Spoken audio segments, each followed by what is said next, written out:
Hey there, welcome to Two Dudes Yakkin. My name is Zach, and that's Randy over there. We're just two regular guys who love to talk about all sorts of things, from pop culture to current events and everything in between.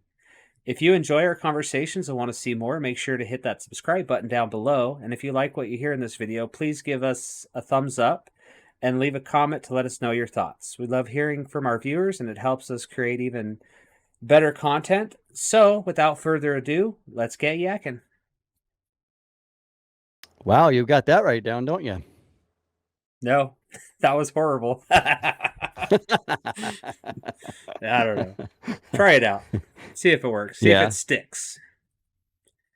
So, as I said, I'm Zach. That's Randy over there. And why don't you go ahead and introduce what we're going to be doing and talking about today, Randy? Well, I guess first of all, well, two things we'll be talking about. First, I'm going to kind of go over kind of how we met and stuff, and a little bit about myself. And you can talk about yourself how much you want to or don't want to, but we'll also be talking about Yeah. the third season of Picard. And there will be spoilers in this, just so you guys know. So once we get to that section, if you have not seen Picard season 3, you may want to pause this and come back. So me and Zach, we met in 2010, and it was because of our mutual interest in film. I was looking for someone locally to help me out behind the scenes, and a mutual friend got us together. And it turns out we were 2 blocks away. Didn't know it for quite a while, and once I went over to his house and we talked for a while, we hit it off, and we've been friends ever since. And we just keep Yep. getting older and older. But I come from a kind of an amateur filmmaking background, independent, low budget stuff, and we've made a few short films together. Um, so I definitely, at one point in my life, wanted to go to Hollywood. I'm glad that I didn't. Um, Yeah. Yeah, but me too. you know, yeah, I we're both glad, especially now. I never realized how glad I was until the last 4 or 5 years about not going there. But yeah, so yeah, we've made a few short films together until Zach moved away. Hopefully he'll come back Guilty. here someday and we can Yeah. make more films. Plan But on so it. when Totally I plan talk on it. about films, so when I talk about films, or especially like Picard season 3 and these kinds of things, I come at it from not only a fan but also a filmmaker perspective as well. And I'm nobody big. I never worked in the industry, so I'm kind of a nobody. I'm not going to claim to be some kind of professional film critic or anything like that. It's just something that I have an interest in and a little bit of experience in. So that's kind of me in a nutshell. Yeah. So Yeah, I'm kind of the same way. I have some editing background, video background, but a little bit in the professional industry, mostly in the news side of CBS, and that was many, many years ago. Gosh, it's probably been 20 years ago now at this point since I've worked in any of that industry. Um, so, but lifelong fan of Star Trek and Star Wars and a lot of the nerdy things that we watch. So, I have some uh, feelings about the last few uh, shows that have been coming out, and I guess we have some things to talk about on that. yeah, yeah, same here. I like to say this. I was there in 1977 in the theater when Star Wars came out. I was there. I was a kid. That would make me 5 years old, but I was there, and so I've been uh, in that kind of fandom ever since. I would say, to be honest, Raiders of the Lost Ark was more of what kind of put me on the path of interest in film because I loved Indiana Jones, and as a kid, I wanted to get the hat and the bullwhip. In fact, I learned how to use a bullwhip. So, uh, Nice, I that's wanted cool. I wanted to be I wanted to be an adventurer, and so, but I also uh, it was also there was a special called Great Movie Stunts and the Makings of Raiders of the Lost Ark, and it was hosted by Harrison Ford. It was a two-part documentary, and It was the first behind the scenes I ever saw of any movie, and I was hooked. And then it wasn't long after that that my parents got their first video camera, VHS video camera.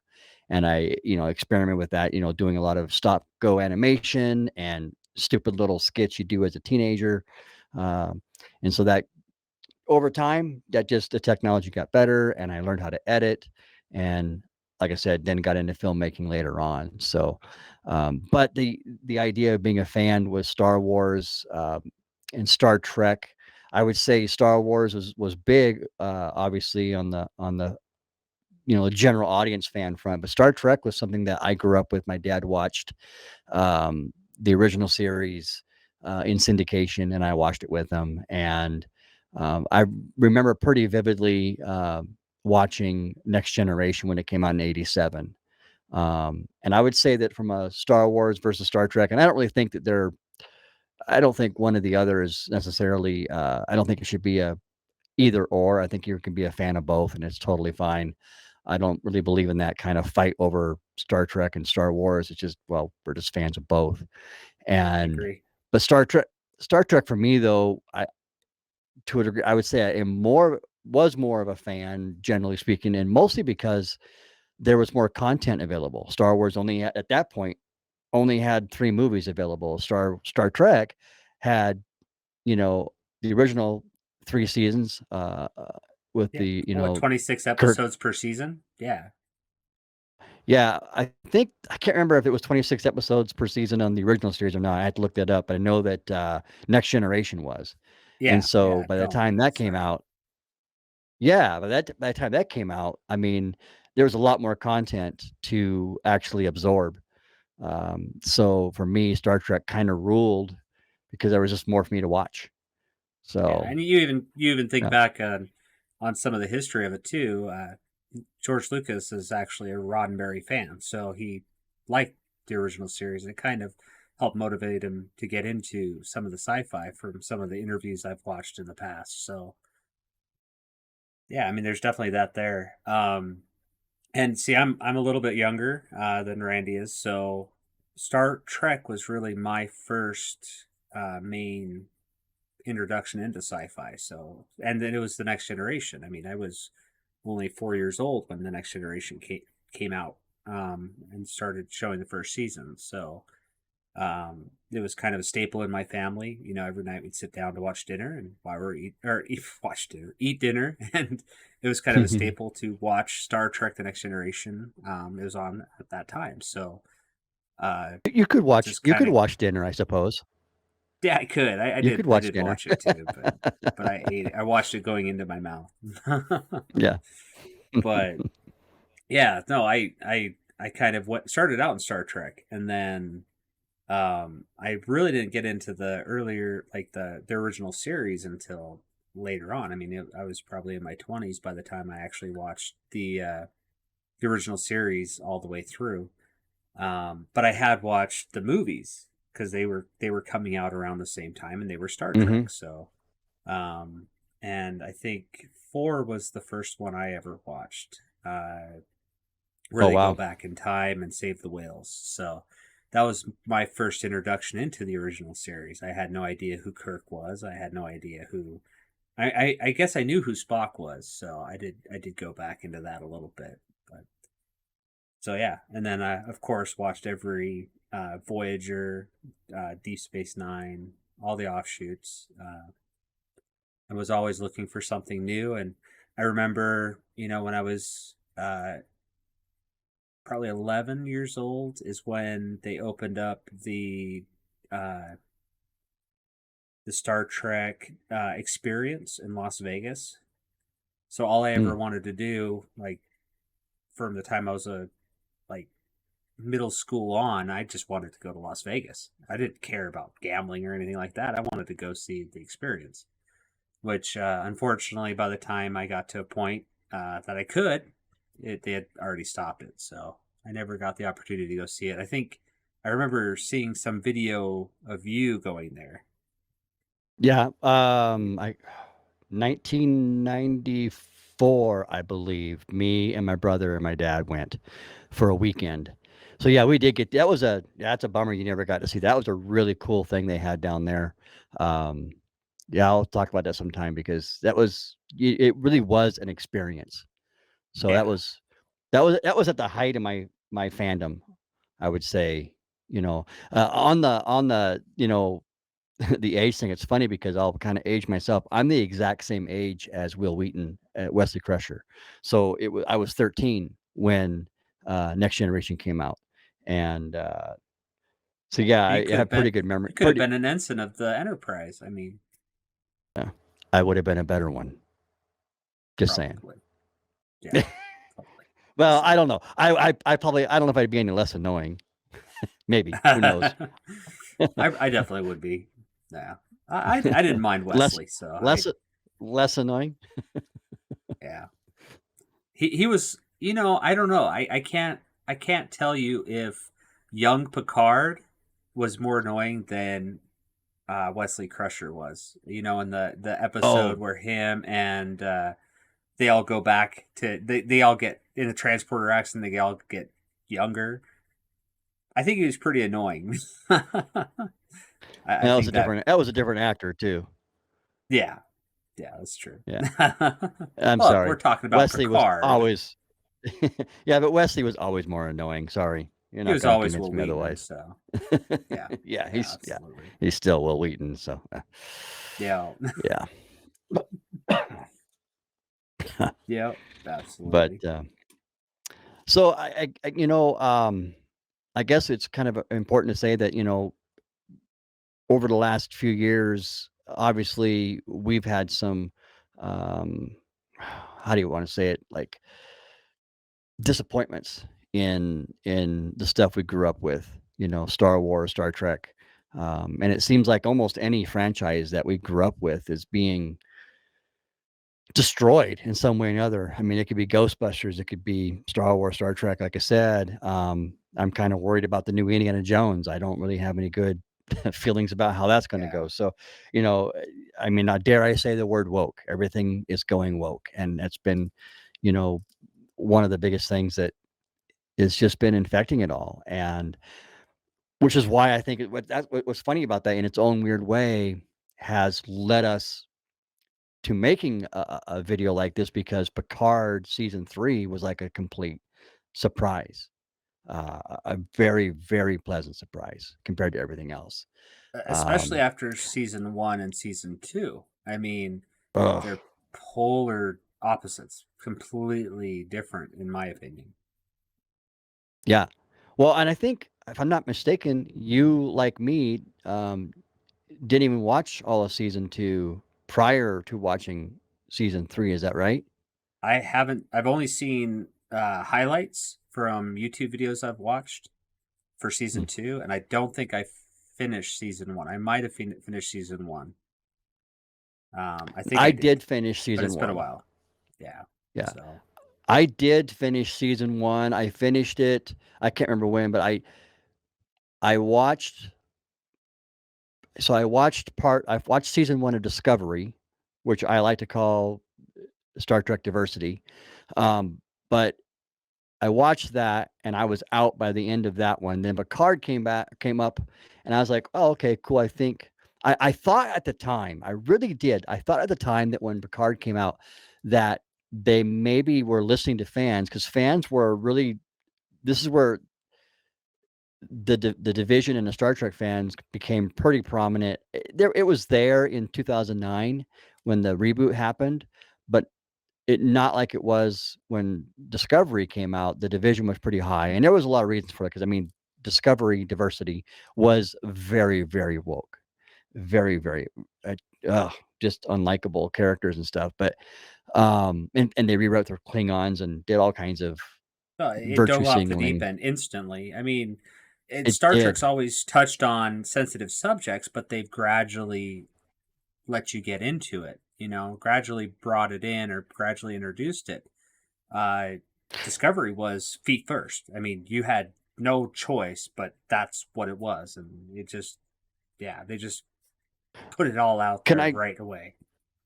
Can I kinda make a little, correction to that maybe, or a way of looking at that is that Star Trek in the past, always handled things allegorically. Yes. Um, and and to those who listening may not know what I mean by that, what I mean is it never anything that was going on in the world, it never directly put that in Star Trek. It took like a version of it, an idea. A good example would be in the original Star Trek with Kirk, the idea of racism, because in the '60s, racism was still pretty, prominent on people's minds because of the civil rights movement, and all that had just taken place, and so that was pretty fresh. But they didn't like make a Martin Luther King episode. They didn't do that. What they did Hmm. was they brought on a race of aliens, and it was pretty kind of cheesy back in the day, but they had the white and black faced aliens, and they were both in the same space, and they hated each other because and what's really cool about how they handled that racism thing back in that day was in like Picard didn't or not Picard, I'm sorry, Kirk didn't understand it because to him they looked similar enough that he didn't see the difference in them. The difference was one guy was black on the left side and one guy was black on the right side, and the white on the left and right was opposite each other. And they hated each other because that was their skin color that was different, but it wasn't a direct, you know, like I said, Martin Luther King episode or something like that. Uh, it was very allegorical. It handled the racism in the Star Trek way. Hmm. Star Trek in diversity, it's like blatant. It's like taking talking points from today and inserting them into Star Trek. Yeah. And what's sad about it was that, and we're not going to sit here and be negative on all this whole episode, we promise. But we're just kind of setting some things up so you kind of understand where we come from. Yeah. But Yeah. uh, where Star Trek Discovery started failing is that by inserting it directly and inserting modern, 20th century or 21st century now, or sorry, yeah, 20th century talking points, it made it so that the characters in Star Trek, they weren't talking like people from, they weren't talking or acting like people from, what is Star Trek Discovery in the 20, it's much later, isn't it? I can't remember. It's not in the 25th Uh, century. It's later, I believe. it starts out earlier, back in um, pre Kirk Enterprise, back at Pike Enterprise is when it starts. Yeah. And don't they go past that at some point? I stopped And watching it. then, So, yeah, and then they jump into the future 900 years beyond. right. The 32nd century or something like that, I believe, right? Yeah, I yeah, think it's way something way like into the that. future, to the point where Yeah. it's more of a dystopian federation that doesn't. I mean, the Federation Yeah. is more of hopes and dreams than anything else. It's not really an establishment anymore, and that Earth isn't Right. part of it anymore. Yeah. Yeah. So Star Trek lost its way because it was no longer talking, the characters were no longer talking and acting the way um Star Trek always did when you and I were growing up watching it in the hopeful we've overcome this stuff future. Um they decided to go dark and try to talk in the way that we would talk today. And Well, we don't want that. criminalize the establishment as the Federation. It's showing. It's kind of going off um, the last of the movie, the new movie series, where it's going into like the section 39 or whatever, into the darker, 31. oh, the section, sorry, section 30. I know it. My brain's scatterbrained, but it's going into the darker, Federation. That the Federation isn't the perfect government. It's not the perfect world that we all wanted it to be.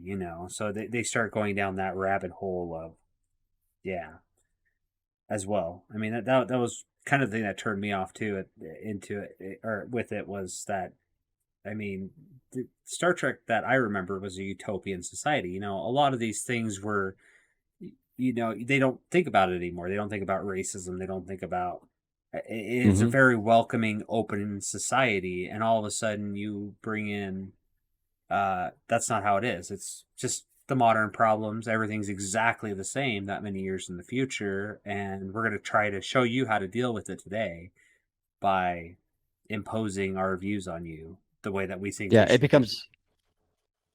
it becomes very preachy. I think what's important about Star Trek is that it in the past it always it gave you something to think about. It didn't tell you what to think. You know what Yeah, I mean? And and so that's another thing that's, part of this new Star Trek, is that now it's preaching to you. This is how you should think. You're a bad person because, society does this. And, the reality is, and this goes beyond Star Trek. This is kind of modern Hollywood in general, is that as fans, when we go to see movies, it's for entertainment. And we don't we don't necessarily want to go see ourselves in movies. We wanna yeah, go there to see characters that we want to enjoy watching. Now, there's different contexts for that, like I said, Indiana Jones, when I was growing up, it was like, "Oh, I wanted to be an adventurer," but I didn't see myself necessarily. I saw a cool character, and with Star Trek, what it always did brilliantly in the past was that it gave us characters to aspire to. It didn't throw ourselves in front of our faces and go, here's what here's what this is.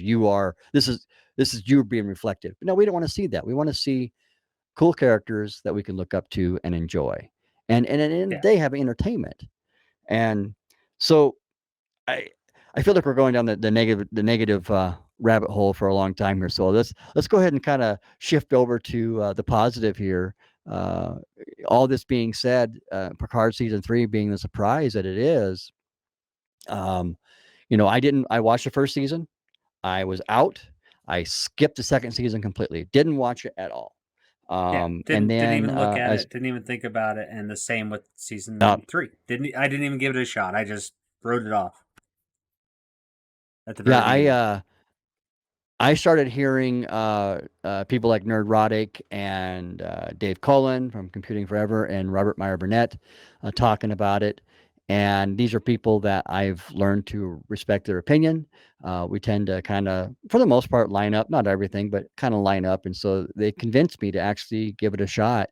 And I did. I watched the first episode, maybe 2 episodes. And I was like, and then I think I told you about it, that Yeah, I I was think like, wow, after the this is first worth episode, you watching. let me know, "Hey, have you watched Picard season 3?" I'm like, "No, I'm done with that show." You said you should probably watch it, and it's like, okay, but I mean, I trust your opinion on Star Trek that much that it's like it wasn't even a hesitation. It's like, okay, Brandy says it's good, so I went and watched it, and Yeah. I was shocked. So, I was yeah, taken away. yeah, it was not it's great because it wasn't here's the thing, it wasn't just, good Star Trek, it was good storytelling in general. Um, it you go down and especially now that I can watch it. I'm actually in the middle of rewatching it. I'm about halfway through. I haven't made it completely to the end again. But now I'm noticing things, little intricate things that they did that's like, oh wow, they really thought this through. There's even an element to this that's like to people who watched The Sixth Sense, understand that on a second viewing, like, oh, they laid out these little hints, to even who the villain is Lot of in the very first foreshadowing. episode. Lot of Yeah, foreshadowing and done in a very clever way. So hmm it's not just that it's not woke per se. It's and it's not just that it's better than one before. It was actually well thought out. So, um, yeah, I don't know. Where do I start with it? no, I definitely agree with you. I mean, it was unexpected in the fact that going how do you go from season 2 being a total disaster that was that. I mean, a lot of the big time fans didn't even watch it to go to season 3, and then it's like a switch. There's a switch that got clicked, and boom, it's totally different. It's yeah, Well, that's everybody's is giving credit to Terry Matalas, right? Who was a yeah, showrunner, and he wrote. many of the episodes. I think he directed the first episode and the last two, I believe, if I'm not mistaken. So he had a Yeah, I lot to think do with it. Jonathan And I Frakes did the majority of the directing on the entire no, he series, didn't he? no, he only did one episode. Nope, he only did Oh, he one did. episode. Okay.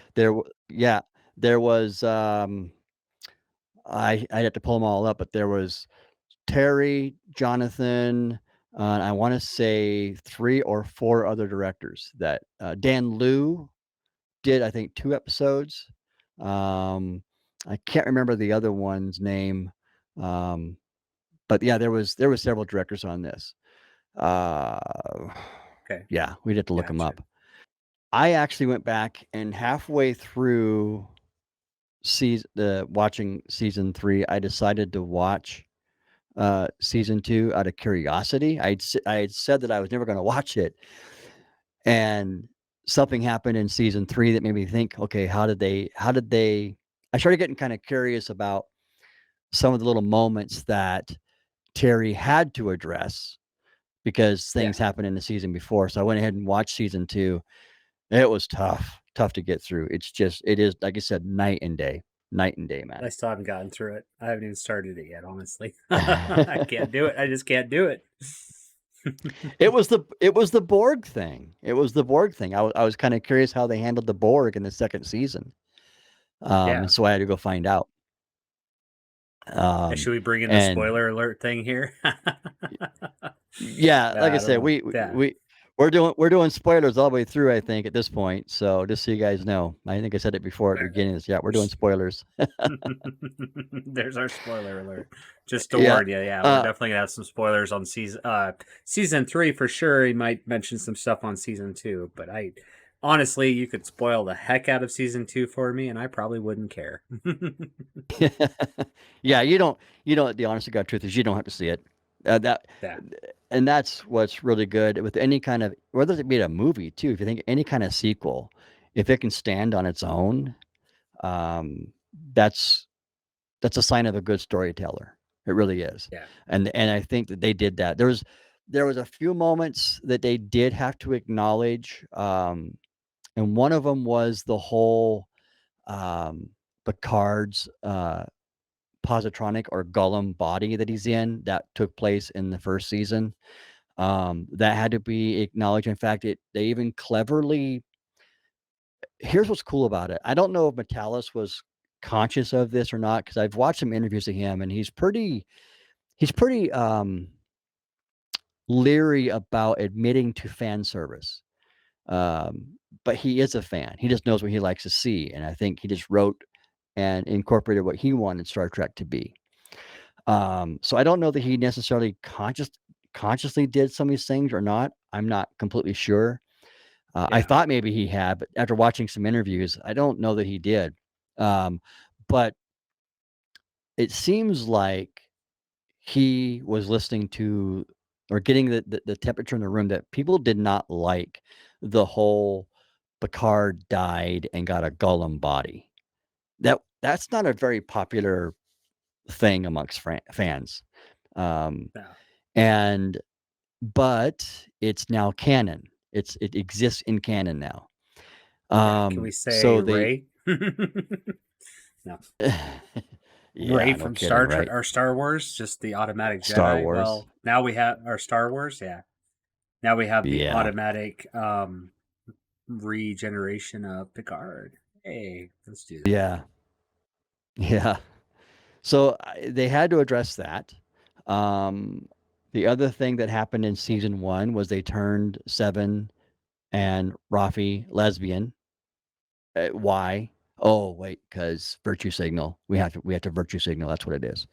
Um, and they left at the very end of season 2 because I did watch that abomination. They did leave that very much so in place at the end of season 2 that they were lovers. But it seemed like those kind of like virtue signaling points were very important in season 2, whether it be dealing with ICE and immigration. That was very on the head, and so wasn't the whole uh, the relationship between Rafi and Seven, making them gay. That was very. It was more about that than it was telling a Star Trek story. There was some elements about season two that was kind of cool. There was some stuff with Picard and his childhood um, uh, demons that he was dealing with. That was kind of a cool idea. In fact, a lot of that's actually inspired by Patrick Stewart's real life, as a matter of fact, because he did have it sounds like a very abusive childhood. Uh, I don't know the details of that, but I know that his mother did go through some stuff. So there's some real life influences there. But as a whole, yeah, there was just things in season two they had to deal with, and that was one of them. But what's cool is that it seemed like Terry did not want to hang out on those things, and I think Hmm. he had to have known they were unpopular things in the fandom, and but he had to address them, and he did it in kind of in clever ways. He Yeah. had even a joke with this uncomfortable moment in this one scene between Rafi and Seven in season three, and they dealt with it in this sort of, okay, yeah, this is awkward, but okay, we're gonna move past it. They acknowledged it, yeah, it existed, but we're done with it. Um, Yeah. and Are you coming they along? did, Oh, thank goodness. Yeah. You're not coming along. yeah, yeah, you're not coming along the whole Yeah. scene. Yeah. Um, Yeah. but he was forced to deal with those, and the Golem thing. They actually sort of incorporated that whole Picard's positronic body for um, that actually became a component in this story, which was very clever. It's almost X Files like in a way. This Yeah. conspiracy where, you know, spoiler, the Borg, as we find out, very late in the season, it's the Borg that um, are actually the big bad guys. We think it's the changelings, but well, actually, Well, it's I will it say is. It's both. I don't actually I don't know. I don't think I was fooled.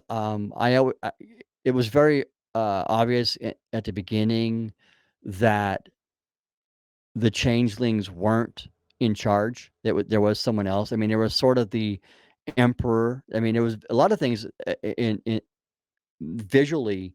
There were things in the way that they handled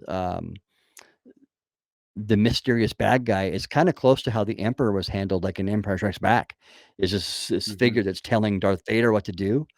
They Hmm. have the same thing with oh, what's Amanda Plummer's character's name? Valak, is that right? Is that right? Um, Yeah. I think you're right.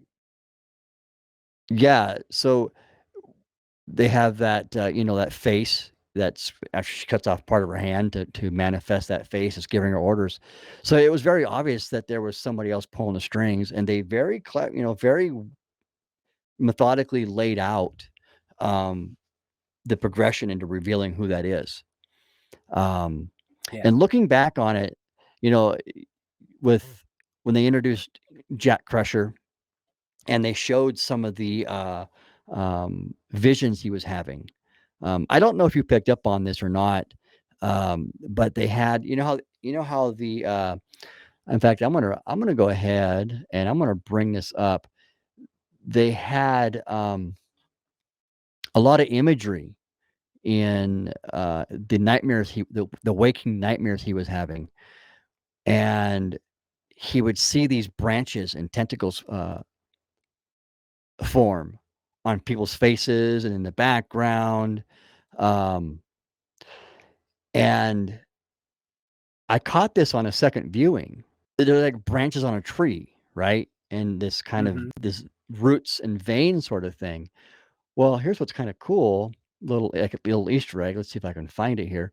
They kind of had that imagery at the very beginning. This here, it's kind of blurry here in the background, but this is from the very first episode.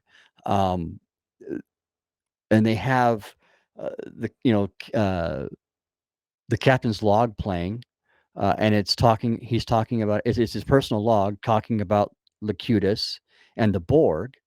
So within the first 5 minutes of the first episode of this season, they're talking about the Borg. They're telling you who the bad guy of this season is without they're Yeah. telling you without telling you, right? And then you have this imagery with this tree and the roots at the bottom are very much just like uh, the roots and stuff that Jack's having all these images in his vision. So Yeah.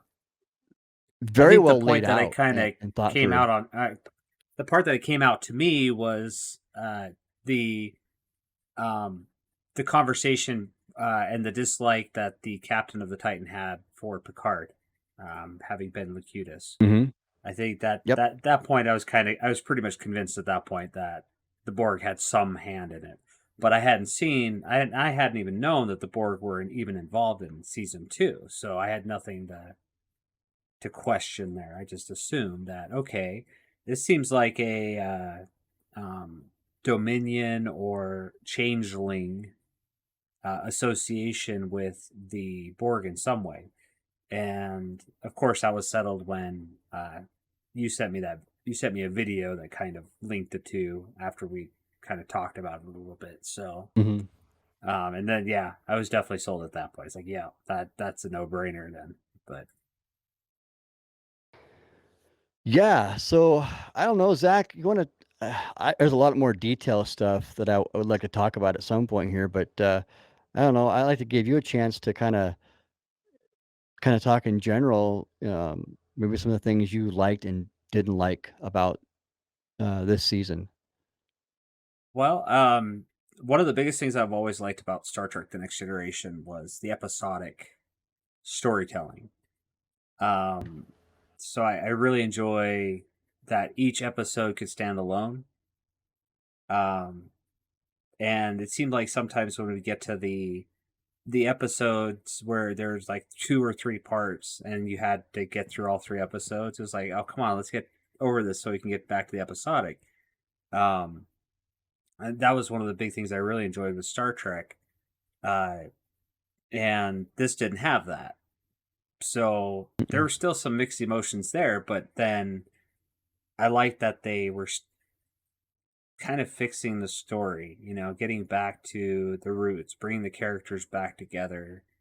Um, I don't know if I would call it fan service. I think we needed to bring some of that back to get away from some of the negativity that has been Star Trek for the last several years. Um, I I think it was paying respect to the characters. Yeah, It's how I yeah, would no, it put it. did great. And like Worf's character and his newfound um being uh oh gosh, more feng shui, I guess. I don't know what what is it called. I mean, that Yeah, was it's kind of more off-putting like at he's first, and more like a then monk. yeah, more like a monk. It's like, oh, that's not the Worf I ever imagined, you know. Yes. Did you have okay, so did you have the same reaction as I did? So there was that the teaser that came out, and that was one of the highlights in the teaser was that moment when Worf says, "I'm more about pacifism now Yeah, than aggression." there's kind of a And cringe, like, oh, great. I thought, yeah, Let's see this not ruin my and favorite character. I know. See, Worf was an awesome character. He was he Oh was yeah, pretty dry in the first season of Next Generation, but they did you know trivia that Michael Dorn has the most screen time as his character out of any Star Trek character in history. He has the most screen yeah, time. that's incredible. Yeah, and Yeah, but there's a big reason for that. yeah, but no, Deep that Space moment Nine. is Excuse me. yeah, as a prime example of as a prime example of what we've been going through the last few years. We're so used to seeing characters being, for lack of a better word, bastardized, and Mhm. um, that's what I assume that's because they did in that teaser. They didn't show anything that made me think that he was the badass Worf, right? No, They didn't do that, and so I was like, "Oh, cringe." But if if anybody had any, if they were out then and they didn't give it a chance, it's too bad because it wasn't that. It was just more of a humor moment, and they really turns out that that was a great banter moment between Riker and Worf. Oh yeah, They did that a that lot. sold me on the whole thing. That sold me on the whole thing. Yeah, You know, as soon as he they introduce or they bring Riker and Worf back together, and Riker's like, "Did you really just say that?" Like his whole reaction, yeah. I yeah, mean, it was like Riker was me, you know, for a moment, and that's the best yeah. part about that. That was always the best part about Star Trek is you could always see a little bit of yourself in the characters that you adored. I mean, the ones that you liked. You could always see that little bit. You know, their reactions tended to be your reactions to these different Well, events, which. they they acknowledge those moments like that. It's Hmm. like that works with comedy. That's a comedic thing that works in Oh yeah, storytelling, where you have an absurdity happen within the film, and then a character acknowledges it in a way that's like, oh yeah, okay. It's weird. I don't know why that works, but for some reason, when a character acknowledges the absurdity, we forgive the absurdity. If yeah. that makes sense. And Yeah, and and and it that's worked. the It worked there. But Riker's always yeah, done that. He always did that in the next iteration yep, too. I mean, so yep. and that relationship between Worf and Riker's always been like that.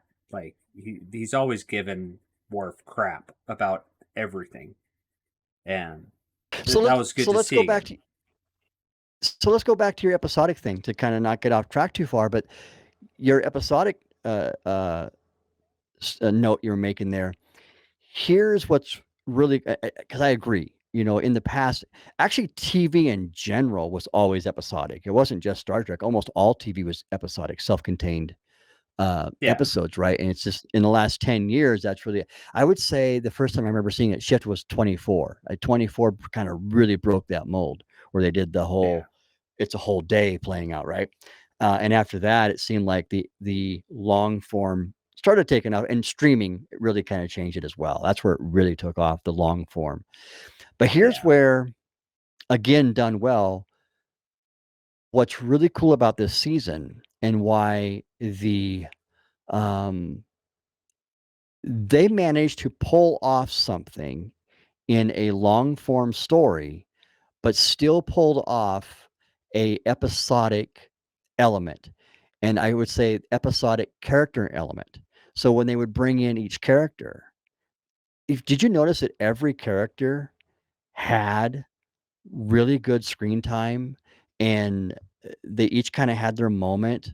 Beverly had hers. They developed Beverly, especially in the first one, and a few of the subsequent episodes. But when they brought in Riker, they really spent. To be honest, they probably developed Riker's character better in this season than any other episode of Next Generation ever before. To be honest with you, because the whole dilemma about what happens after we die, that was deep stuff. And they really, because Riker in TNG was more of a caricature as opposed to a character, yeah, if I dare say that. Um, or I should say, not an archetype. He was an archetype, and he kind of filled that role. yeah. And in this, they really actually gave him his moment of of showing his flaws and his struggles in a way that they were really taking their time to sort out. But they did that. They did that with all the characters. I mean, they had when they brought in Geordi. Geordi struggling with whether or not he's loyal and helping out his old shipmates, or how does he balance that with uh, The the family personal duty situation. he feels to protect his daughters, right? Yeah, So that was brilliant. And then when you have Worf and the way that they um, gave him his due when he saves Rafi, and then of course they go on their adventure. And can I Mm-hmm. say this? I couldn't stand Rafi in season 1 or 2. I can't stand her, Mm-mm. Nope. but um, she's actually serviceable in this season, and I think she is because her dynamic with Worf plays so well, and Yeah, that but you team. know, I agree with you on that. Worf proved, like we've discussed before, Worf has proved that he's a show carrier. He can carry other characters with him. He's always been good at that. Look at what happened to DS9 after he joined the Mhm. cast. It changed it. It changed the entire dynamic It and did. it made it better. And It I it think and that happened, that it carried over here gave. too. Yeah, it gave. In fact, if I remember correctly, I don't have the numbers on it, but it gave Deep Space Nine a boost in the ratings when he came on. Yeah. Everybody wanted to see Worf again. I mean, Mhm. I've always been a big fan of the Klingons and Worf.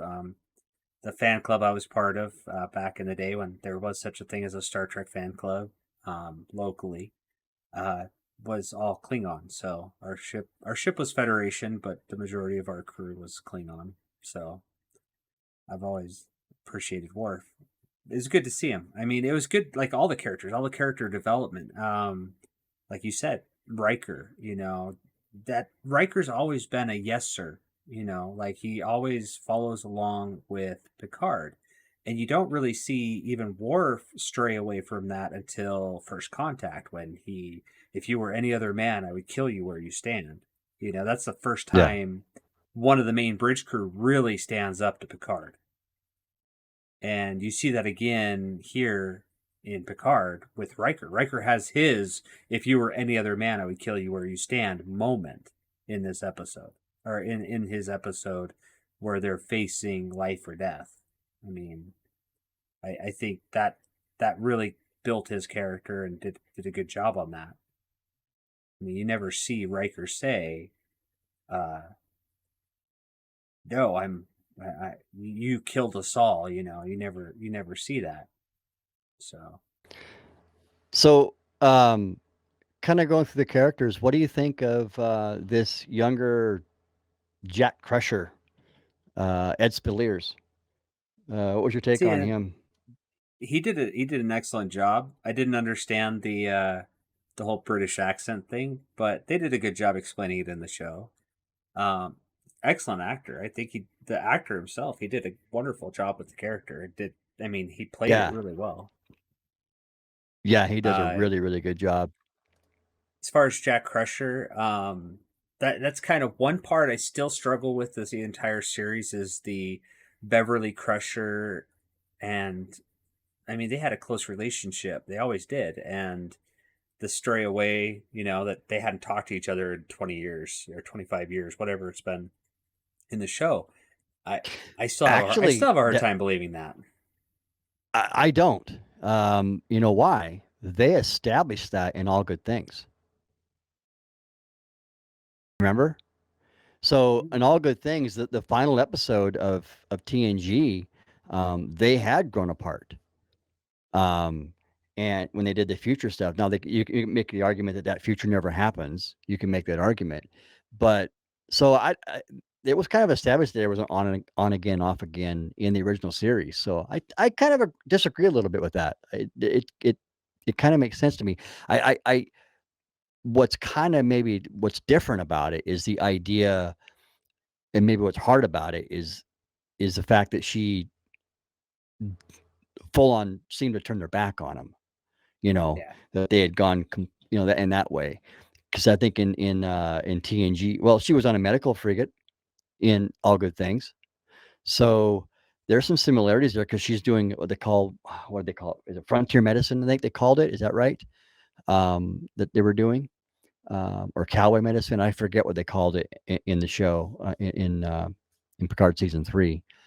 So I don't know. It's kind of established, but I Yeah. see what you're saying though. It seemed kind of dark, like she was almost like she was upset or something. Um, Yeah. like she turned her See back that on that him. that's the part that's kind of missing is I can see that, yeah, like Riker going to take command of the Titan and going his own way. I mean, you always thought throughout the entire Next Generation he's worthy to be captain. Why isn't he captaining his own ship? Well, obvious, because then you would lose Riker in on the Enterprise, Yeah. which you can't do. Yeah. But Right. you know that he would, as soon as the series is over, he's going to have his own command. Worf, I mean, all these characters, especially on the flagship for the going into lore, I guess, like what you would imagine happening behind the scenes. um, you would see a lot of those characters on the Enterprise getting moved up fairly rapidly because it's the flagship. They go through a lot more than a lot of the other ships ever do. Um, and so Worf becoming a captain fairly early on, that type of stuff you could see happening, and they would go their own ways. You said a word there. You said lore. Can we talk Oh, about Brent Spiner? yes. So Brent Spiner, how good did he do too? I mean, um, Did you know he's scared of heights? I did not know that. That was I learned that one the other that's day. I was watching an interview with that's him. He's scared oh of fun. heights, and they made him do the rappelling scene Oh, this okay. in First First Contact, Contact. right? Yeah, yeah, yeah, Yes. yeah. Okay, I think I did see They something had on a that. stunt double do it, and he's like, awesome, he did a wonderful job. And then Jonathan Frakes came up to him and said, yeah, that was great, wasn't it? And he's like, yeah, it looked really good. He's like, it looked horrible on camera, you're gonna have to do it. And he's like, great.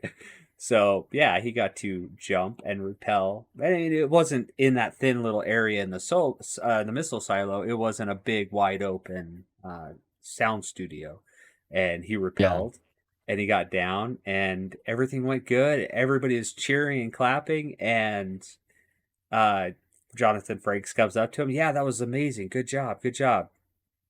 But let's do it again. So yeah, Yeah. I thought that was hilarious.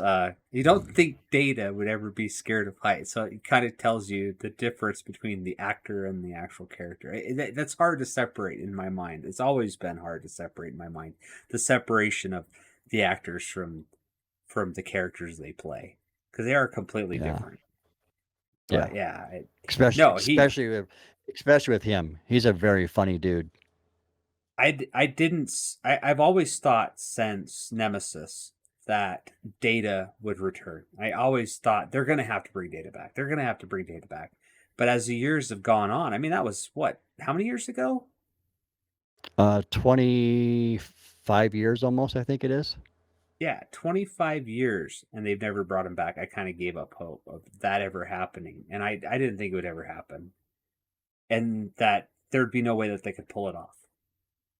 Yeah. Yet, Well, I mean, age is a big part of that with yeah, his character, exactly. right? With Data, yeah, you couldn't bring Data after 5 years. You couldn't bring Data back after that. I mean, it was too far Yeah. separated. He was starting to get to the point of not fitting the character anymore. He was Yep. too Even different. in Nemesis, Even at that point, yeah, even in even Ne at that point, he looked a lot different and it seemed like because that's why it had been over a decade. It had been over a decade at that point.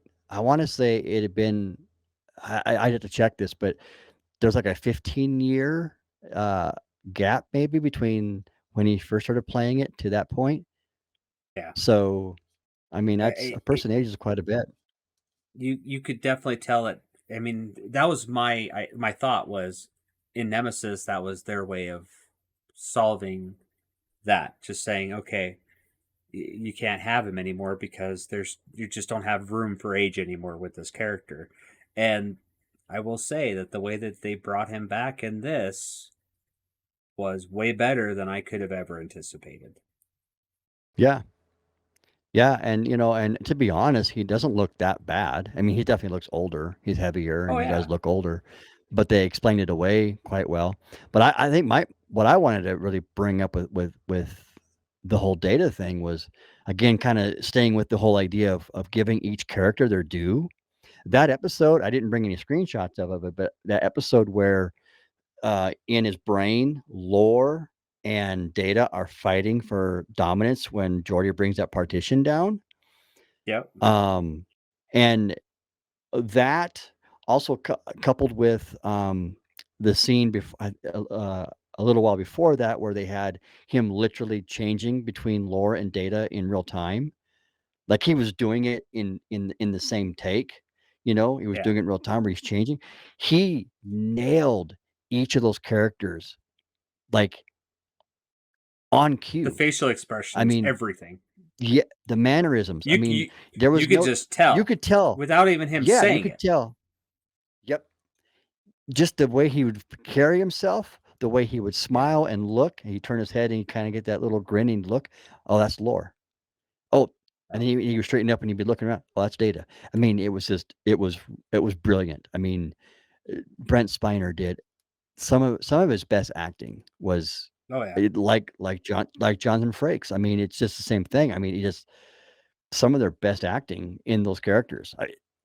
And I've mentioned this before, Jonathan Frakes too. I mean, it's as if he didn't skip a beat. He slid back into Riker like he's been doing this for the last 30 years. Like he hasn't ever Well, and stopped. that's something like I mentioned with Worf just a minute ago, that Worf is a person that could carry a show by himself. I guess that almost stands. I mean, that probably stands for any of these major characters that we know from the Next Generation.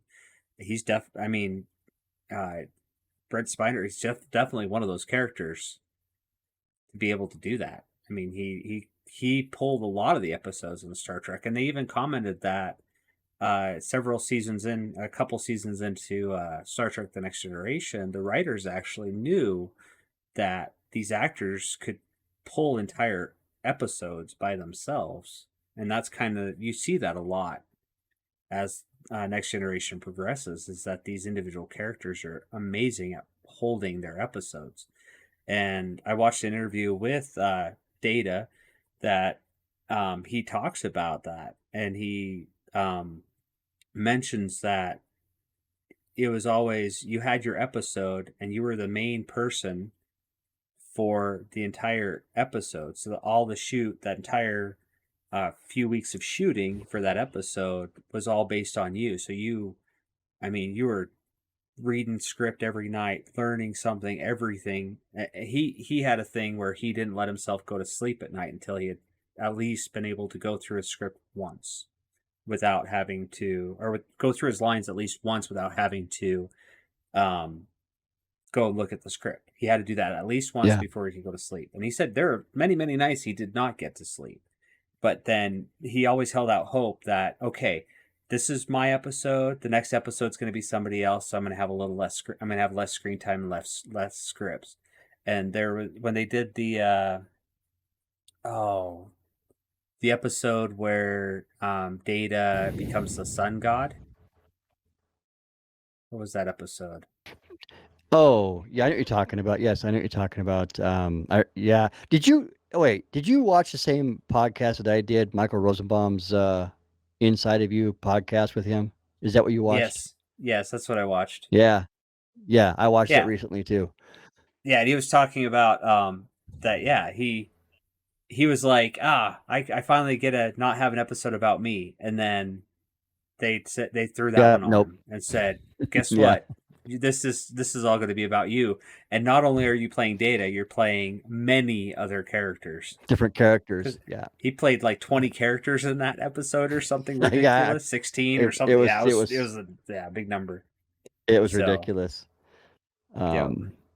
But yeah, I mean, so gosh, I don't know how much we want to cover, but I loved so much of this that it's hard to cover it all. But we would be remiss not to mention Todd Chashwick or I forget how you say his last name now.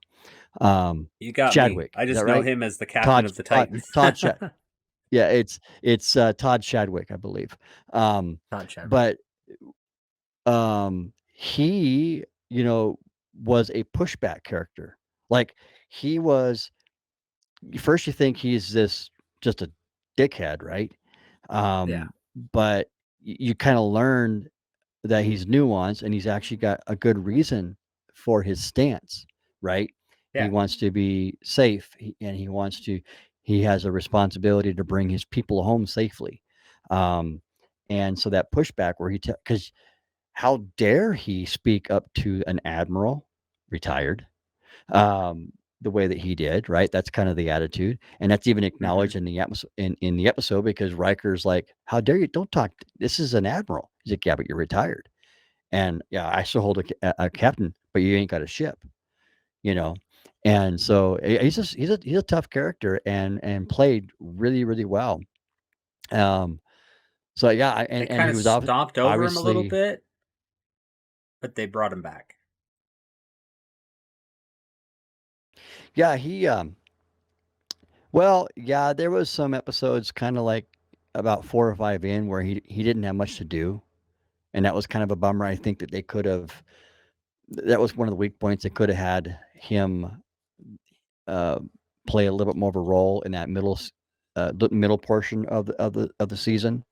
Um, Yeah. At the same time, they do a good job of him just kind of throwing his hands up in the air and going, "Okay, I guess it's your guys' ship now because you guys are just kind of taking it from me." And he goes and kind of becomes the closet drinker, you know, that just goes along for the ride. But he turns around from that fairly quickly. I really was kind of against his character early on. I mean, like, oh, how dare him, you know? But it was cool to see somebody have a backbone against Picard. I mean, especially after season one and season two. Well, season one, at least for me. I didn't see season two, but somebody had a backbone against Picard, which is exactly what you think. mhm. It's like, oh, I mean, how could Picard just go and get on a ship and do whatever the hell he wants? I mean, these captains should, show up here. And he did. And I kind of hated him for it. And then, um, yeah, he moved on and his character got developed. And the guy who played him did an amazing job. I mean, I don't know. I think I'm giving a lot of praise on this episode, but it's kind of hard not to. I'm kind of looking at it with rose-colored glasses lately, just because it shocked me so much. It shocked the rose-colored glasses onto my face. You know? Well, and they did a good job with, like right here, this scene, if you remember, they had, because remember how much contention Seven and him had. And Hmm. like he wouldn't pay her the respect of calling her Seven even. He would call her, uh, Commander Hanson, right? Yeah. And um and then you find out in this scene, that he recommended her for captain, and she actually tears up. And I got to admit that I kind of did too. I mean, they just did a really good job of really pulling these threads together. Um, so I don't know how if you had the same reaction as I did, but there's a character that I had. I mean, I knew that the original TNG cast was all going to get back together. That so none of them showing up. I was expecting them as they get peppered throughout the season. But there was a couple of characters that I was not anticipating. I had no idea, and when they showed up, I actually went, "Oh, yes, you understand, Terry. You understand fans." One of the ones for me was Ro Laren. Roll there. Yep. I mean, when she showed up, and I always liked Michelle Forbes as Ro Laren. Talk can you say, I mean, Preemptive Strike, I think, was the last episode that she was in on TNG, and that was the one where she decided to go ahead and join the Maquis and Yeah. betray Captain Picard, and that was the last time we'd seen her. Um, that unresolved betrayal, those feelings were never resolved, and they somehow managed in this season, um, bring her back, and they managed to tie that up. They managed to, uh, sort of make amends in a very, very quick way, and it was done but yet at the same time, not only were they making amends, but their pain actually helped them to identify the fact that they both actually weren't changelings, right? Yeah. That was very, very cool. I Yeah. so To when she popped up utilize. yeah, to utilize something like that happened, in an episode 20 or 30 years ago, over 30 years ago.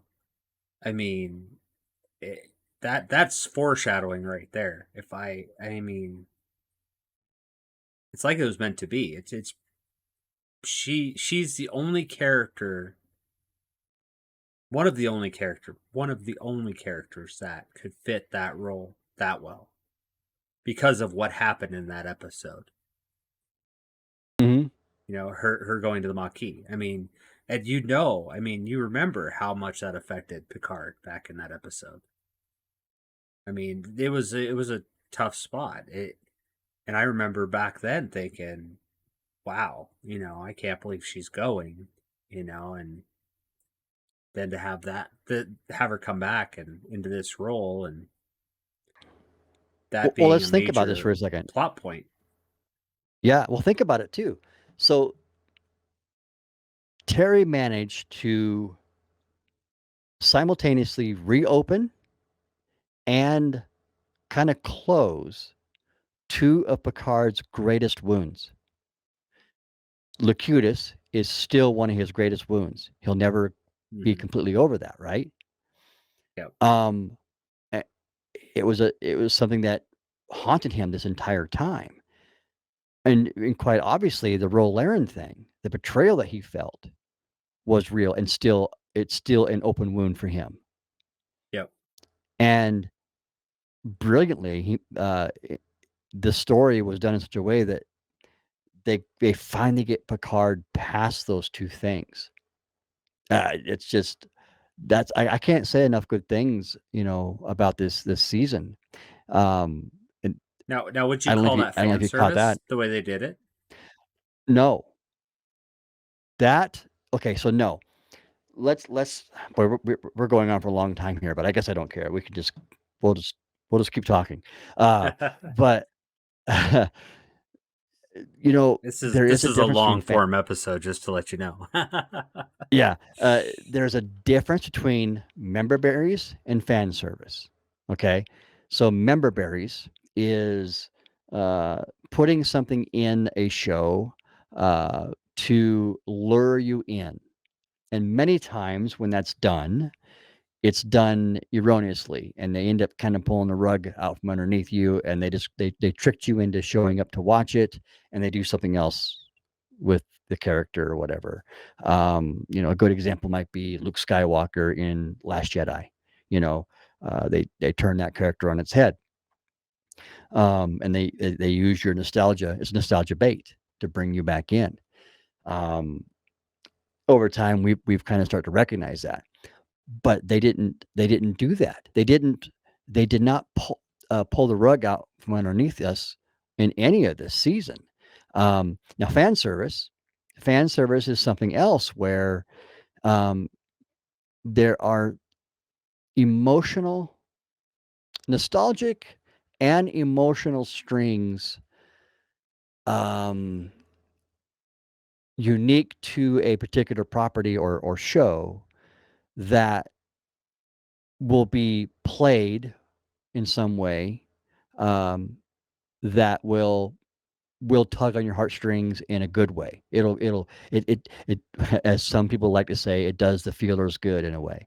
A really good Mhm. example, and this is a good way to get us here, um, and that is the moment when they reveal that the Enterprise was rescued. That Geordi had spent the last 20 years restoring the original Enterprise because they brought the saucer section off of the oh gosh I'm not a very good nerd because I can't remember the name of the planet it was on. Um, but you know what I mean. And the So that reasoning behind it makes perfect sense. yes, because they Uh, didn't want it to interfere with it was the prime directive. The prime directive yeah, dictated it. they had to take it off of the planet, which makes perfect Yeah, sense. And then, who better to uh, take it and restore it than the person who's in charge of the the Fleet Museum. shipyard? Yeah, the Fleet Museum. Yep. It works out. I mean, it works So out perfectly. yeah, so I would consider this a brilliant use of fan service, especially especially when we get to here. when we get to this, how awesome was this? And I in don't know. It more looks a ways little than bit one. thinner than normal. Just kidding. Sorry. Yeah, that was a inside joke, a line from Riker. Yeah. I remember it being bigger or something like that. Didn't he say? Yeah, I remember it being Um, bigger or wider or something like was that. Yeah. is this smaller? Is this smaller or am I just bigger? You know, something like that. Yeah. Yeah, that's what it Um, was. Yep. yeah, yeah, like yeah, Will, you're bigger. There. You've kind of letting the little loose in the cage there, buddy. But One thing I did notice is no, that the wood on the arcway is a little bit darker than the original. I have to complain. oh, it could just be the way it was lit too. No, no, no, Because no. If you actually look at it, it is darker. I'm not sure. I had to go look at it. And could Um, you imagine with those leotards, the onesies that they wore in the first season, walking around on that all that carpet? I mean, I would have been walking around like touching everybody on the nose. Boop, bzz, boop, bzz. Sorry. yeah, No, I love this bridge. It was yeah. great to see it. Well, the attention to detail on this is just amazing. Here, but to stick with the subject of fan service. So here's a little bit of fan service, but done in a good way. So one of the complaints about modern Trek is the dark lighting. That was something that was introduced in the 2009 reboot. By the way, the 2009 and the movies are not in the same universe as the series, as far as we can tell. No one's made that definitively clear, but it seems that the prime timeline is what we're dealing with in Picard, and the movies was dealing with the Calvin timeline. But they did establish that there's this dark lighting, and even the first Star Trek Next Generation movie, you know, in Generations was a lot darker. Um, but did you notice how they slowly transit? Because this entire series is dark lit on the Titan and all them, other sets, right? But when they Mm-hmm. get on the Enterprise and the lights come on very slowly to where you get to here, and it's lit not exactly, it's not completely lit up like the way the Next Generation series was, but it's a lot closer. I would count that as a particular attention to detail that does count as fan service. But again, in a good way, not in a Mm-hmm. cheesy way. It's not a member berry. It is, this is something that it brings you back to a time that you have fond memories of. Spending time on Yes. that bridge. And when they did that, it was like, oh yeah, it takes me back to that moment in a Well, good way. did you notice that they put the original crew in their spot or in their places? Yep, yep, Data went to his they did. spot. Geordi went to his spot, not the Jordy engineer bay. He went to his spot on the is on the Khan. left Yeah, side there. Yeah, to the con. yep, I mean, yep. and Oh, of and course, they even Beverly being at the battle station or the weapons officer. That was kind of cool. That is backwards for what you would think for the Doctor, but she's changed, and she even hints on that. They even yeah, mention that in the show, which is kind of cool. So yeah, yeah, yeah. no, But then I you have definitely agree. yeah, then you have this. Now, did you pick up on this? So one of the things, Patrick Stewart, he's in his 80s. He's 82 or something like that, and he's definitely sounding, really weak in the vocal cords. And there's this one moment right here when he says Mm-hmm. engage, and he actually sounds strong and powerful, the same Picard that we knew. It's as if when they set this scene up, they built it up to this moment when he says engage, because they had him say engage earlier in the season on the Titan, um, but it didn't carry the weight as it did right Mm-hmm. here in this moment. And I, like I said, I don't get excited, about anything, but there's so many moments here that just move me, Now, did you in yell this at the series. screen when Jerry Ryan went and nothing happened? Oh, at the end when they made a big deal about the catchphrase. Mm-hmm. This is Okay, your thing. all This right. is your thing. Okay, so all right, nothing's okay. So no television series is perfect, right? Mm-hmm. This is an example of where, in my opinion, it's a knock against this season. I thought that was cringe. That was cringe. Okay. Having watched Discovery, it was well positioned. My argument for this is they made a huge deal about it with Michael Burnham when she became the captain of the Yeah, but no Discovery, one likes her. what her catchphrase was. Yes, they made such a big deal about it. And she finally did it, and it was like to this big fanfare. So when Jerry Ryan gets to do it and they hold it out on everybody, it's like, thank God it's not that big of a deal. Ugh, it was cringe. Sorry, I it liked just I liked it. bothered me. I I hated it. I laughed. absolutely hated it. I well, and the reason why that I hated that too is because they already had her like saying engage earlier in the season when Yeah, she but was now on the she's the Titan because she was captain, in so it's command. important. Yeah, Yeah. I know, but No, I sorry, it completely was agree cringe with you. for me. It was very cringe, and that the way they had to do it, where right when she was and it cuts, that was cheesy as hell. But having watched Discovery and then making such a big deal about Michael Burnham doing it makes it perfect. See, It's that makes almost it like an see. insult to the Michael Burnham thing. No, see now you're making it worse for me because It connects now the two. I'm connecting the two. it I'm connects sorry. it. Nope, nope. It I connecting it can't to do that. Sorry. Discovery. And now it's like because you're that's to a show that's just so bad. No, that makes it worse. Anything that takes place in Discovery, I don't even want any part with. Ugh, sorry. Yeah, I agree. I don't But know. We different opinions, I suppose, but yeah, I mean, yeah, this is attention to detail. I mentioned this before we started talking on the video here. This is a screenshot from the actual opening of the Next Generation series, and they actually recreated it in the last episode with this. The actual episode episode 10 opens up with this shot recreated. Now that's a fan service thing for sure oh yeah, yeah. because the nerds like me would pick up on it, you know. What about the music? Was the Um, music fan service? yes and no. I Mm-hmm. mean, I can tell you how I felt about it. I mean, how it made me feel. It took me back, but it also felt appropriate. It did. Do you know what I mean?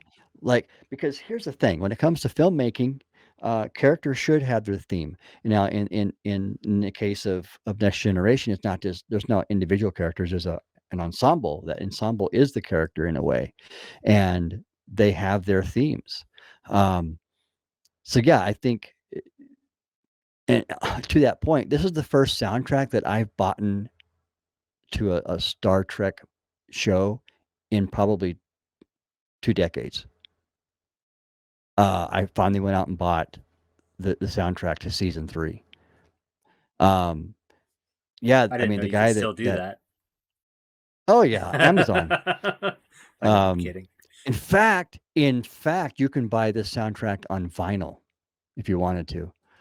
That's cool. Um, but yeah, Stephen Barton, the guy that composed the music for this season, he knew exactly where to put the cues in, you know, and, you Yeah. bring in, like, this scene here. This calls back to, All Good Things when they go back to the cards. It's a great moment where they intend forward here. Not only does it tie it back to All Good Things, perhaps one of the greatest endings to television in history. Um, Yep. uh, but Except for this Data is was missing his visor. I don't know why that bothers you. I'm sorry, That he doesn't have is his visor on. He always has his visor on when they're playing poker. okay, Where's but his why visor? would he? Why would he? They're in 10 forward. They weren't expecting to play cards. Why would he have his visor? Because it's data. Weirdo. That it wouldn't make sense. Uh, I know. anyway, but no, it was yeah, I don't know. I'm just gonna keep sounding like I'm gushing over this thing, but yeah, there's just so much about this series that's worth watching. It's good Um, to have, it's really good to have positive things to say about a show that came out in it really is. 2023. I Because know. That's we the don't, thing that's so weird there's about very it. little of that. I mean, there's very little that I can say about most shows right now. And it's, I got to take all that positive energy that I usually have and focus it on something. It's got to be. I mean, this show is just that good that I got to focus it on that because we could talk about a whole bunch of other shows. I mean, we could go talk about Mandalorian on our next episode potentially, and it's not going to be that Or positive not. of a review, or not. Yeah, No. or not. No. We might not Yeah. go. Hey, hey, I'm a big enough fan of Mandalorian that I'm wearing the shirt, but I'm not that big of a fan that this last episode was not, or last season was not good. But it's nice to have something with Yeah. season 3 of Picard that I can actually go. I was not expecting it to be what it was. Could it have been better? Possibly.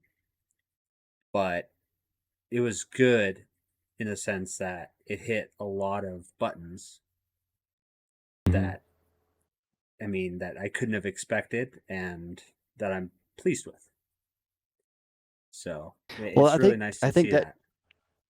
yeah, it really is, and quite a surprise. Really is a surprise because people like you and I have been, like we've mentioned, we tend to kind of sit on that side of things where where we just roll our eyes anymore with all the woke nonsense and just the bad Hmm. storytelling, you know. Because even things that aren't necessarily quote unquote woke, they're just bad.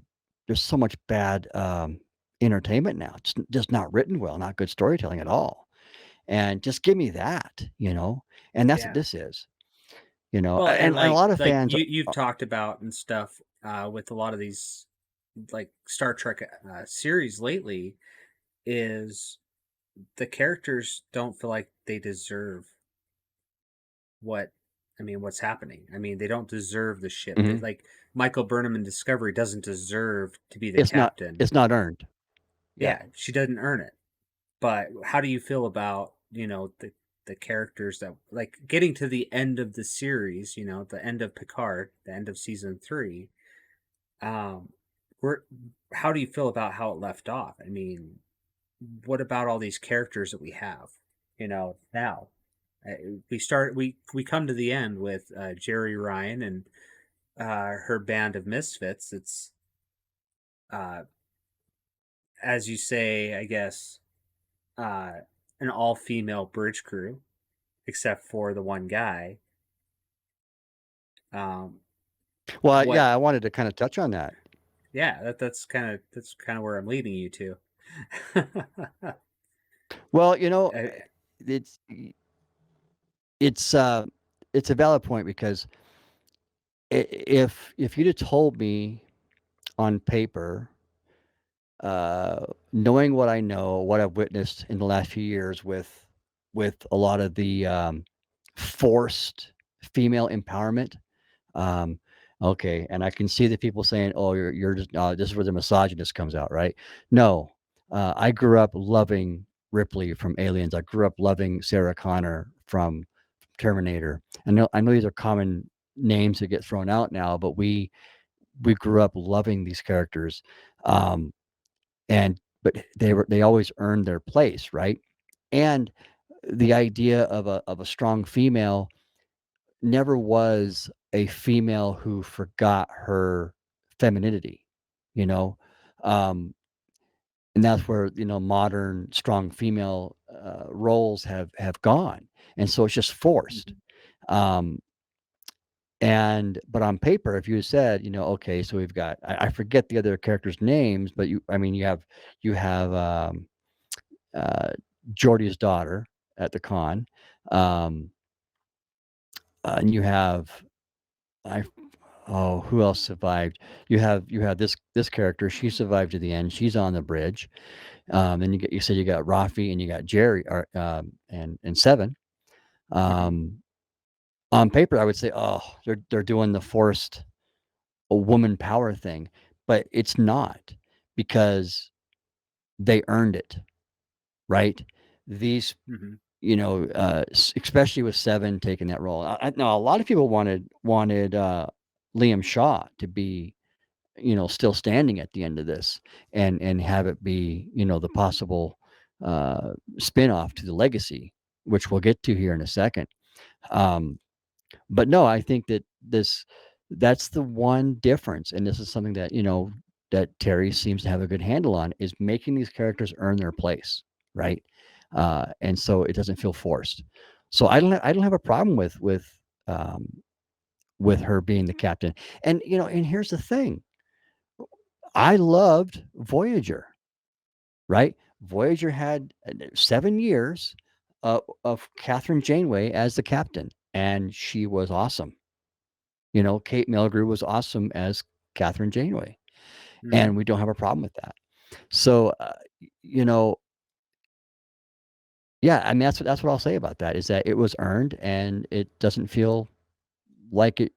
Now, I will say this: there's an opportunity that if they was to go forward with a series. There's no Yeah. indication for sure that they will, but if they was to, there's a possibility with Rafi being on the bridge and being in that series, they could potentially spiral in that direction. It totally could happen.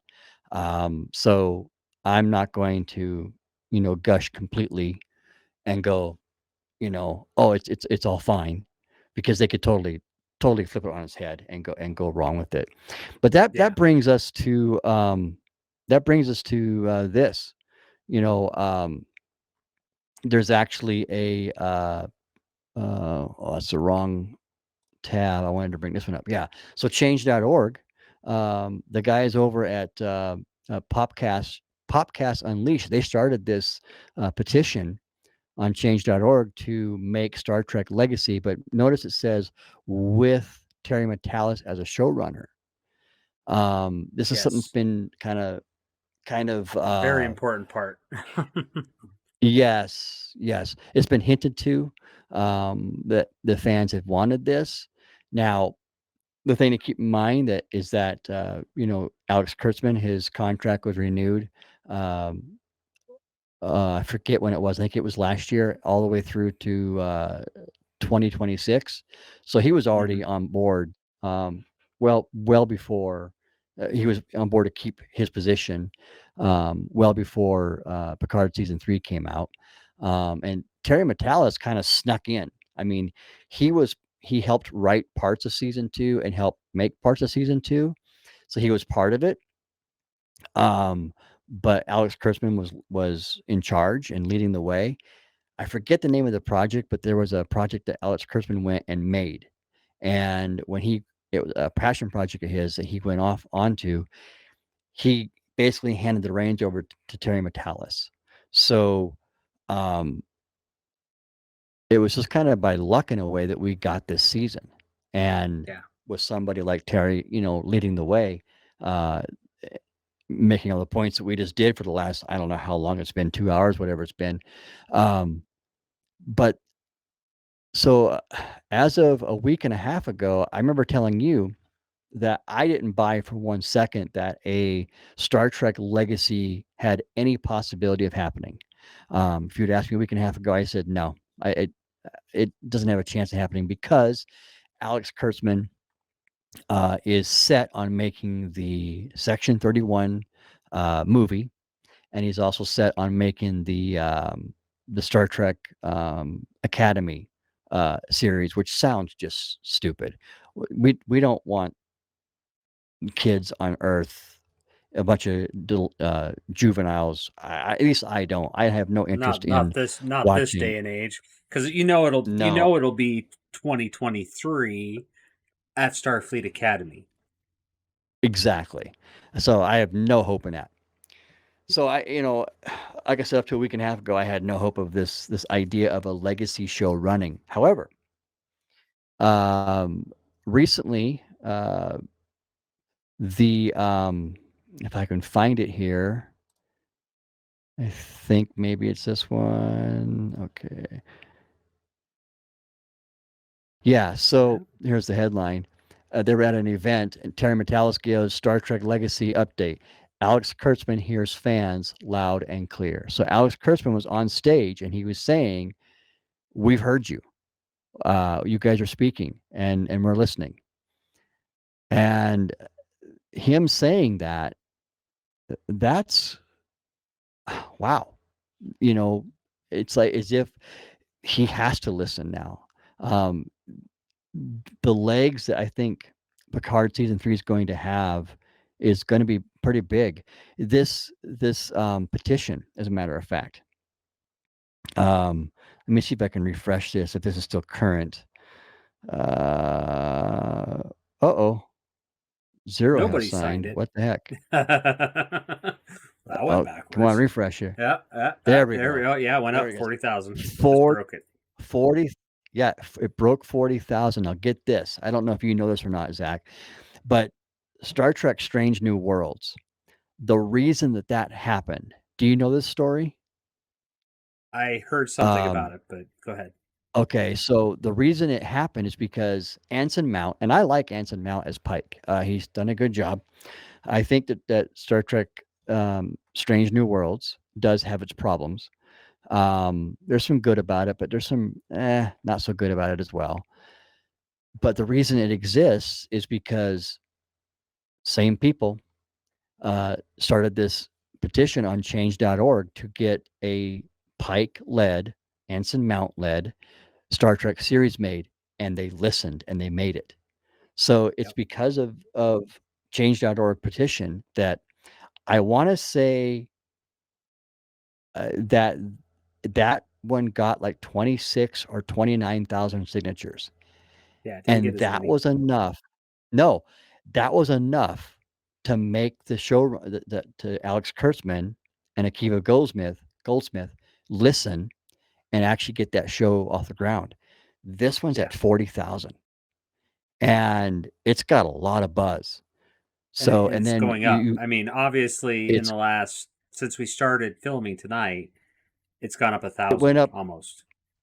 yeah, it went up almost 2,000, not quite, but almost Yeah, 2,000 since we started. And yeah. they're listening. So, there is a possibility. I mean, now, It kind of hinted at that obviously, at the end of the episode. At the end of season 3, the behind the or the after credits scene, they kind of hinted at it. It was a possibility, and it's almost like uh, Terry decided this is my shot in the dark. Maybe something will come of it. And it seems like with yeah, change.org, I mean that's definitely coming up. yeah, I mean, the chances of it happening, the chances are coming up higher and higher. So we'll see yeah, yeah. for sure. I would So, definitely watch it. I At least give it a yeah, I would chance. give it a shot. I would give it a shot, and I actually really, really like Jerry Ryan. So, Yeah, my last little positive note on that, because that's kind of think where I'd like to leave it, unless you got anything else, is you know, no, um, with a Jerry Ryan 7 of 9 led series. What's really cool about that is that having watched season 1 and season 2 now of Picard, uh, I was I was so disappointed in how they, in my opinion, ruined her character. She was in season 1, she was just an assassin, right? mm-hmm. She was a murderer, and which was completely opposite of, the growth that she had had in Star Oh Trek yeah, Voyager, they took away but everything from now, Voyager. Yeah, oh, yeah. But now you don't have to watch season 1, season 2. You can pretend that those 2 seasons don't exist. And if you went from Voyager to Star Trek Picard and mm-hmm. watching Seven's growth here, they fit, they match. Yeah, they do. And they really do. And um, it's if, you know, like I said, again, Terry understood Trek. He understood the characters. He wasn't just making fan service. He's a fan himself. He understands Trek, and he understands what makes these characters work. Yeah. And so yeah, I mean, to bring Jerry 7 and 9, to bring Ed Spidleers, uh, uh, Jack Crusher, and Michelle Hurd, who plays Rafi, who I didn't like before. I didn't like her. Hmm. I still don't. I'm still not completely warm on her character, but I'm warming up to her. She showed a lot of growth in this season as well. Um, so they earn their place. So let's see where that goes. And that So with the legacies, there's definitely an opportunity. I wouldn't say bring in the original bridge crew to any of the episodes ever, because they closed it off so beautifully with the poker table. But you could bring in yeah, so you many don't have other to. Star Trek characters from Deep Space Nine, Voyager. I mean, it opens up the doors wide open to Voyager. Um, all the Voyager characters, Tom Paris, all of that. It could you could have all those characters make cameos, and it wouldn't be fan service. It would fit. Yeah. Do you know on that note, do you know why Janeway was not in this season? Because You know, they I were heard talking about rumors bringing that her she was in. going to be in it. Yeah, I heard rumors that she was going to be in it. They couldn't afford her. She was too Oh, expensive, is what I that makes heard. sense. Um, and because this, believe it or not, this season was done for cheaper than the previous seasons, is my understanding. Um, because they, Even with an all-star cast, that's amazing. yes, that it was less. Um, but and that's what you can do though, if you can get people to buy into your story and to believe in telling the story, they'll come on board and want to do it. Um, but yeah, so this is something. I mean, season 3 of Picard accomplished something that the sequel trilogy of Star Wars could not do. They honored the legacy characters and what came before, and they seamlessly transitioned to the next generation of characters. They handed it Hmm. off in a beautiful way, just like you just Yep, said. Star Wars, they didn't do that. They they had their just gave chance it to him. in Force. Well, in Force Awakens, they had the opportunity. They had Harrison Ford. They had Carrie Fisher. They had Mark Hamill. They could have put them in a movie together and handed it off to Ray and Finn and Poe. They could have done that. They didn't. They killed Han off in the first episode in a meaningless death, and um, they treated Luke Skywalker in the second episode as a loser hermit who was inferior to Ray. So they Hmm. mistreated the legacy characters. Picard season 3 did the opposite. They treated the characters beautifully and handed it They off handed off the baton. perfectly. Yep, yep, Yep. beautifully. It was done. It was done right. And that there's an overall arch there that you could say is fan service, but it's also good storytelling. I It keep saying works. those two things together. It There works. hits a point in every series that a lot of the stuff just becomes fan service. If you want to be nitpicky about it, but I Mhm. mean, this one But fan it service is did it not good. always bad. No, Yeah. this one worked. If it works, it works. If it doesn't, it's cringe, like what we were saying before. So Mhm. yeah, definitely impressed. But it's been fun yakking tonight. Um, Yep. again, if you like Yakking what you forever. see, yeah, yakking forever, an hour and 40 minutes almost since we started recording, which is longer than our last Hey, attempt. hey, I thought we broke the 2 hour mark, so we're doing good. Yeah, we're doing really good. But if you like what you see, definitely hit the subscribe button. We're just starting out. This is our first episode, amazingly. It turned out much better than I thought it would so far, as long as we don't have any technical difficulties with signing out tonight. As long as Zach doesn't have technical difficulties, that is. Hey, it's full of technical difficulties. I don't know what it is. Usually, when I touch things, they turn into gold with OBS and the different softwares for doing this type of stuff, it just turns to, yeah, garbage. The fools, it turned to fool's gold. Yeah. But we're not just going to talk about Star Trek. We're not just going to praise things. We will have episodes where we're just like nitpicking and ticked off about stuff. But we're also going to talk about other things outside of film, and have a bunch more to discuss. And hopefully, it's not just one of us talking the whole time. I'll have a lot more to say on other topics, and I had What are enough you to say saying? on You this. say I I talk too think. much? Yes, absolutely, Randy. You always talk now. No, actually, Yeah.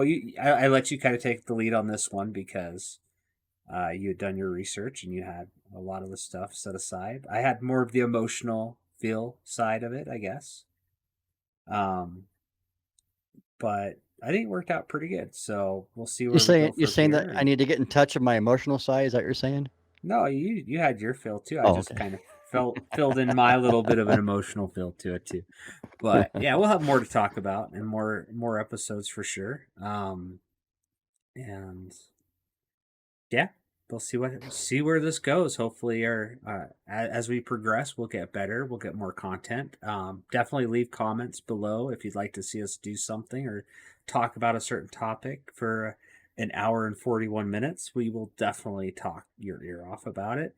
We'll also have shorter episodes. Not all of our episodes are going to be an hour and 40 minutes long. Um, but yeah, thanks for watching, and we definitely appreciate if you subscribe. And you got something else to finish off with, Randy? Yeah, I just want to kind of point out what we'll be putting these on YouTube and Rumble, and on both places it will be under Two Dudes Yakking. So whichever platform you're on, or if you don't like YouTube because of way YouTube's going, you can also watch us on Rumble. And the plan is anyway to also put out segmented clips from our episodes. So if for those who like long form content like this, there'll be that for you guys. And then for those who can't stick around for an hour and 45 minutes, there will be clips versions of these conversations as well. So hopefully we have a little bit of something for everybody, not Yep. only in the format, but also in the topics we will discuss as well. So, Yep. And as we yep. go forward, we'll probably get better at for our non-viewers and actual listeners if we decide to go an audio route too. So we might have some actual podcast options in the future too. So we hope you enjoy. All right. Thanks for watching Two Dudes Yakkin'.